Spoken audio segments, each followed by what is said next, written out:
Hello everyone, PG admission form चालू हो चुका है जो अटल बिहारी वाजपेयी विश्वविद्यालय यूनिवर्सिटी का। जिनका भी ग्रेजुएशन कंप्लीट हो चुका है वो जल्द से जल्द अपना पीजी कोर्स के लिए अप्लाई कर सकते हैं। तो हम बताएंगे इस वीडियो में। और इसका जो ऑनलाइन पेमेंट होने वाला है और डेबिट कार्ड, नेट बैंकिंग या यूपीआई से भी आप इसे पे कर सकते हैं। तो इस वीडियो को एंड तक जरूर देखें। चलिए हम आ जाते हैं उनके वेबसाइट में। इसका जो लिंक रहेगा मैं डिस्क्रिप्शन बॉक्स में प्रोवाइड करा दूंगा ताकि आप डायरेक्ट इस इंटरफेस में आ सके। तो चलिए हम अप्लाई करते हैं। तो नीचे आ जाते हैं तो यहाँ देखते हैं साइन अप है। तो चलिए पहले साइन अप करना होगा। तो यहाँ पर चेक बॉक्स दिख रहा होगा आपको यहाँ पर यूजी पीजी का, तो उसमें चेक बॉक्स करना है। फिर यहाँ आपको स्ट्रीम चूज़ करना है कि आपने ग्रेजुएशन किस में कंप्लीट किया, चाहे बी है, बी कॉम है, बीएससी है। तो यहाँ पर उसको सेलेक्ट करने के बाद नीचे आएंगे कोर्स स्ट्रीम। यहाँ पर आपको सेलेक्ट करना है कि आप पीजी किस में करना चाहते हैं। तो यहाँ पीजीडीसीए वगैरह, एमएससी केमिस्ट्री, जियोलॉजी सब आपको यहाँ पर शो हो जाएगा आपके ग्रेजुएशन बेसिस पर। तो चलिए यहाँ पर मैं सेलेक्ट कर लेता हूँ अपना पीजी कोर्स। वैसे ही आप यहाँ पर ध्यान से इसे सेलेक्ट करेंगे।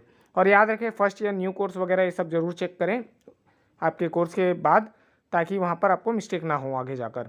तो चलिए अब यहाँ पर देख सकते हैं 10th एंड 12th का मार्कशीट के हिसाब से आपको बोल रहा है कि यहाँ पर आपका नाम होना चाहिए। तो याद रखिए आपके 10th या 12th के मार्कशीट के हिसाब से ही आप यहाँ पर अपना नाम पुट करेंगे। तो चलिए यहाँ पर मैं अपना नाम एंटर कर लेता हूँ। यहाँ पर चलिए अपना फर्स्ट नेम यहाँ पर आपको एंटर करना है। उसके बाद याद रखें मिडिल नेम है तो आप एंटर करेंगे, नहीं तो लास्ट नेम है तो लास्ट नेम एंटर करेंगे। मान लीजिए आपका मिडिल और लास्ट नेम नहीं है तो आप फर्स्ट नेम भी यहाँ एंटर कर सकते हैं। तो वैसे ही फादर्स नेम का भी आप 10th या 12th के मार्कशीट के हिसाब से आप फिल करेंगे। चलिए अब उसके बाद यहाँ पर बोल रहा है मदर्स नेम, तो सेम मार्कशीट के हिसाब से ही आपको यहाँ पर एंटर करना होगा।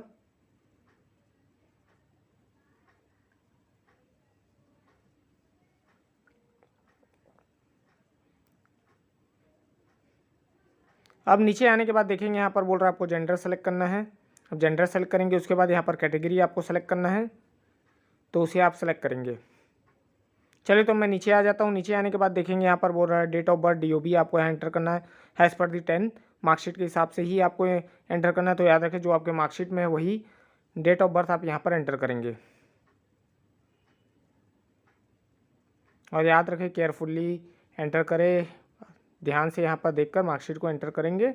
तो चलिए यहाँ पर मैंने एंटर कर लिया। अब यहाँ पर ईमेल आईडी आपको एंटर करना है और यहाँ पर मोबाइल नंबर।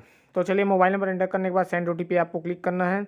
तो देखिए यहाँ पर आपका सक्सेसफुली सेंड हो चुका है। 2 मिनट का टाइमर यहाँ चालू हो चुका है। मोबाइल मेल दोनों में ही आपको ओटीपी रिसीव हो जाएगा और आपको यहाँ पर एंटर करना है। अगर नहीं होता है तो 2 मिनट के बाद यहाँ पर सेंड रीसेंड ओटीपी का भी ऑप्शन आपको शो कर, आप उसे यूज़ कर सकते हैं। तो फिलहाल चलिए मैं यहाँ पर ओटीपी एंटर कर लेता हूँ। अब वेरीफाई करेंगे, अब सेव करेंगे। अब यहाँ पर वेरीफाई करने के बाद देख सकते हैं यहाँ लॉगिन के लिए बोल रहा है। तो यहाँ लॉगिन आपके मैसेज के थ्रू आपको लॉगिन पासवर्ड मिल गया होगा, दोनों आपको यहाँ एंटर करना है। अगर आपको पता है लॉगिन है पता है तो यहाँ पर सेकंड लॉगिन में जा सकते हैं। आपको यूज़र आईडी पता है वो डालकर रजिस्टर मोबाइल नंबर और डीओबी से भी लॉगिन कर सकते हैं। फिलहाल हमारे पास मोबाइल है, ओटीपी है, तो यहाँ पर पासवर्ड भी है हमारे पास। तो यहाँ पर हम सिंपली साइन कर सकते हैं। अगर नहीं है तो आप सेकंड स्टेप यूज़ करेंगे जैसे मैंने बताया, अगर आपको दिक्कत होती है तो। चलिए यहाँ पर लॉगिन करने के बाद यहाँ पर बोल रहा है कि प्रोसीड टू पेमेंट करना। पहले आपको यहाँ पर पेमेंट पे करना होगा। तो यहाँ पर देखिए पेमेंट चार्जेस आपको यहाँ पर शो कर रहा है। सिंपली आपको पेमेंट में करना, फिर मेक पेमेंट में आपको जाना है। उसके बाद देख सकते हैं debit card, net banking, credit card भी है, यूपीआई भी है। सिंपली आप जिसमें आपको कंफर्टेबल लगता है आप उसमें पे कर सकते हैं। तो चलिए फिलहाल मुझे यूपीआई से पे करना, तो यहाँ पर क्यूआर कोड का भी ऑप्शन दे रहा है। तो यहाँ चेक बॉक्स करने के बाद आप प्रोसीड करेंगे। चलिए तो यहाँ पर प्रोसीड करते हैं। अब यहाँ पर टाइमर 5 मिनट का आपका चालू हो चुका है। तो अब इस बार कोड को स्कैन कर कर कोई भी पेमेंट एप्लीकेशन से आप उसे पे कर सकते हैं, जैसे कि फ़ोनपे, जीपे या पेटीएम वगैरह से भी आप इसे पे कर सकते हो। याद रखें कि इसको रिफ्रेश नहीं करेंगे, ना बैक का बटन दबाएंगे जब भी आप अपना पेमेंट करें। तो चलिए यहाँ पर मैं पे कर लेता हूँ। अब देखेंगे यहाँ पर रिफ्रेश नहीं करें, देखिए तो यहाँ पर सक्सेसफुली पे हो चुका है। तो चलिए यहाँ पर देख सकते हैं। अब यहाँ पर नेविगेशंस दिख रहा होगा ऑनलाइन, यहाँ पर आपको क्लिक कर कर आगे बढ़ना। तो चलिए यहाँ पर मैं क्लिक करता हूँ और देखेंगे यहाँ एडमिशन सर्वे, तो इस पर आपको क्लिक करना है। अब यहाँ पर सर्वे आपका चालू हो चुका। तो यहाँ पूछ रहा है कंप्यूटर का नॉलेज है, आप कंप्यूटर टेक्नोलॉजी के बारे में जानते हैं, यस करेंगे, नहीं है तो नो कर देंगे। फ्यूचर में आपको ऑनलाइन एग्जाम चाहिए, यस है तो नहीं नो। इंटरनेट फैसिलिटी तो यस करेंगे। कोविड के टाइम में आपको ऑनलाइन देना तो यस करेंगे, नहीं तो नो करेंगे। चलिए यहाँ पर मैं सेव कर लेता हूँ। यहाँ पर सेव करने के बाद आप देख सकते हैं यहाँ का प्रीवियस आपने जो एंटर किया था पहले वो यहाँ पर आपको शो कर रहा है। अब यहाँ पर देखेंगे जो भी SC ST या हैं तो यहाँ पर आपको शॉर्ट फॉर्म लिखना होगा उसका, तभी आप आगे बढ़ पाएंगे। फिर यहाँ पर आप रिलीजन चूज़ करेंगे। उसके बाद नीचे आएंगे, यहाँ पर डोमिसाइल आपका निवास कहाँ का है, एक बार ध्यान देंगे आपके निवास में ज़रूर चेक कर ले कि कौन से डिस्ट्रिक्ट और कौन से स्टेट का आपका निवास यहाँ पर बना हुआ, उसी को ही आपको यहाँ पर डालना है। तो चलिए यहाँ पर मैं अपना स्टेट और डिस्ट्रिक्ट यहाँ पर मैं एंटर कर लेता हूँ। अब देखिए यहाँ पर सब एंटर हो चुका। तो आपके पास अगर बीपीएल कार्ड है, मान लीजिए राशन कार्ड है, तो एंटर करने ही तो इसे छोड़ भी सकते हैं, कोई कंपलसरी नहीं है यहाँ पर। फिलहाल है तो आप एंटर करें, नहीं तो आप इसे छोड़ सकते हैं। देखिए यहाँ डिसेबिलिटी वगैरह है तो नो है ऑलरेडी पहले से। अब यहाँ पर बोल रहा है आपको आपका प्रेजेंट डेट डालना है, तो यहाँ पर son of, daughter of, wife of, जो भी होगा यहाँ पर आप उनका नाम एंटर करेंगे। उसके बाद यहाँ पर फिल करेंगे अपना एड्रेस। अब देखिए यहाँ प्रिंट करने के बाद यहाँ मैंने स्टेट और डिस्ट्रिक्ट चूज़ करेंगे। उसके बाद आपको यहाँ पर पिन कोड डालना है। और याद रखिए यहाँ पर पेरेंट्स मोबाइल बोल रहा था, यहाँ पर आपको मोबाइल नंबर डालना कंपलसरी है। तो देखिए यहाँ पर परमानेंट और पोस्टल एड्रेस दोनों सेम था, तो मैं चेक बॉक्स कर दिया है। चलिए तो फिर से यहाँ पर डाल लेते हैं अपन अपना आधार कार्ड एंटर करने के बाद यहाँ mobile number, mail ID check करेंगे, फिर करेंगे नेक्स्ट। अब यहाँ पर नेक्स्ट करने के बाद फोटो अपलोड करने आपको यहाँ पर बोल रहा है। तो यहाँ पर आप देख सकते हैं कि 100 से 200 KB का आपका फ़ोटो होना चाहिए उस बीच पे, और सिग्नेचर आपका 10 से 50 KB का होना चाहिए। तो चलिए यहाँ पर मैं अपलोड करके आपको बताता हूँ। अगर मान लीजिए आपको समझ में नहीं आता, कोई भी नियरेस्ट चॉइस सेंटर में जाकर इसे आप अपडेट करा सकते हो। तो देखिए यहाँ पर फोटो सक्सेसफुली अपडेट हो चुका है। तो चलिए वैसे ही सिग्नेचर भी आप यहाँ पर अपलोड करेंगे। अगर आपको समझ में नहीं आता तो यहाँ डिटेल्स चेक कर कर ही यहाँ पर फोटो सिग्नेचर आप अपलोड करेंगे। ध्यान से ये अपलोड करें। और यहाँ पर अपलोड करने के बाद यहाँ पर देख पाएंगे कि यहाँ पर सक्सेसफुली आपको अपलोड दिखाएगा। तो चलिए यहाँ पर मैं सेव कर लेता हूँ। तो यहाँ पर बोल रहा है सक्सेसफुली सेव हो चुका है। तो यहाँ पर आपको ओके कर कर नेक्स्ट करना है। अब नेक्स्ट करने के बाद यहाँ पर आप देख सकते हैं कि आपको बोल रहा है कि आपका जो क्वालिफिकेशन है ग्रेजुएशन का, उसको आपको यहाँ पर एंटर करना है। सिंपली इंस्टीट्यूट नेम वगैरह आपको यहाँ एंटर करना है।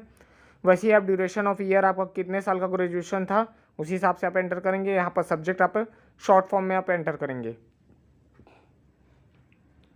जैसे हिंदी इंग्लिश वगैरह तो एच और ई लिखेंगे। वैसे ही कौन से यूनिवर्सिटी से आपने किया, तो यहाँ आपको यूनिवर्सिटी चूज़ करना है आपका। तो यहाँ पर यूनिवर्सिटी चूज़ करेंगे। उसके बाद फिर देख सकते हैं यहाँ पर आपको ईयर बोल रहा है, पेयरिंग एग्जाम का ईयर कौन सा था आपको उसको चूज़ करना, वो जो आपके रिजल्ट में मिल जाएगा।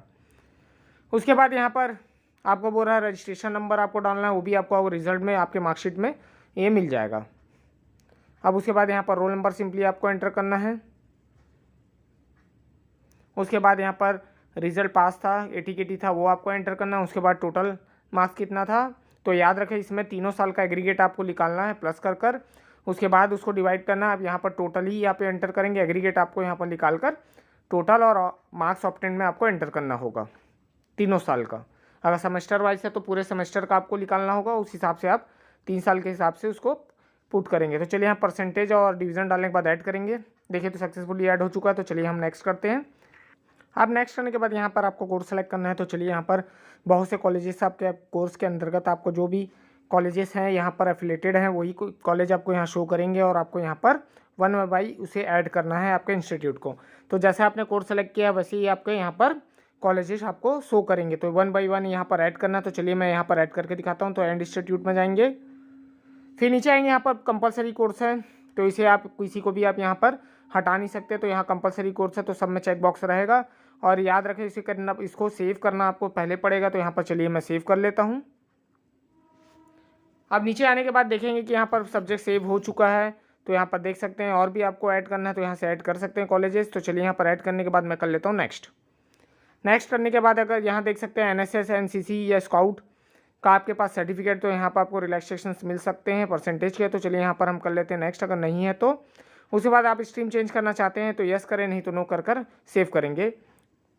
तो यहाँ पर अब बोल रहा है कि आपको डॉक्यूमेंट अपलोड करना है। तो चलिए यहाँ पर अपना 10वीं 12वीं ग्रेजुएशन जैसा आपके पास डॉक्यूमेंट वैसे यहाँ पर सेलेक्ट कर कर अपलोड करेंगे। तो देखिए यहाँ पर मैंने अपलोड कर लिया। 2 MB से ज़्यादा नहीं होना चाहिए, JPG और PDF के फॉर्मेट में होना चाहिए। तो चलिए यहाँ पर मैं नेक्स्ट करता हूँ। नेक्स्ट करने के बाद महत्वपूर्ण चीज़ यहाँ पर है ABC ID। अगर आपको नहीं पता है तो मेरे पिछले वीडियो देखकर आप ABC ID बना सकते हैं। यहाँ पर ABC ID आपको कंपलसरी है, उसके बिना आप आगे नहीं बढ़ पाएंगे। तो चलिए यहाँ पर मैं ABCD ऐड डालने के बाद आपको सबसे पहले सेव करना होगा और नीचे आना होगा। देखिए सक्सेसफुली सेव हो गया है। तो आप करेंगे नेक्स्ट। अब नेक्स्ट करने के बाद यहाँ पर पूरा डिटेल चेक करने के बाद आप नीचे आ जाएंगे। तो यहाँ देख सकते हैं आपको फोटो सिग्नेचर सब सही है। तो आप यहाँ पर नेक्स्ट करेंगे। यहाँ पर डिक्लेरेशन बाय एप्लीकेशन यहाँ पर आ चुका है एप्लीकेंट का। तो यहाँ पर सबको चेक बॉक्स करना है आपको, कंपलसरी है। यहाँ पर ध्यान से चेक बॉक्स करेंगे क्योंकि ये कंपलसरी है, आपको चेक करना होगा। तो सब चेक करने के बाद यहाँ पर कन्फर्म सबमिट करेंगे। देखिए यहाँ पर बोल रहा है आपकी जानकारी सब सही हमने फिल की है, तो यहाँ पर हम कन्फर्म कर लिए। अब उसके बाद यहाँ रिसिप्ट प्रिंट करेंगे। याद रखें रिसिप्ट यहाँ पर आपको प्रिंट करना ही होगा, ये आपको कंपलसरी यहाँ पर देख सकते हैं। आपको यहाँ पर प्रिंट करेंगे, फिर बैक हो जाएंगे। यहाँ पर बैक होना पड़ेगा क्योंकि हमको फॉर्म भी प्रिंट करना। तो चलिए मैं बैक ले लेता हूँ।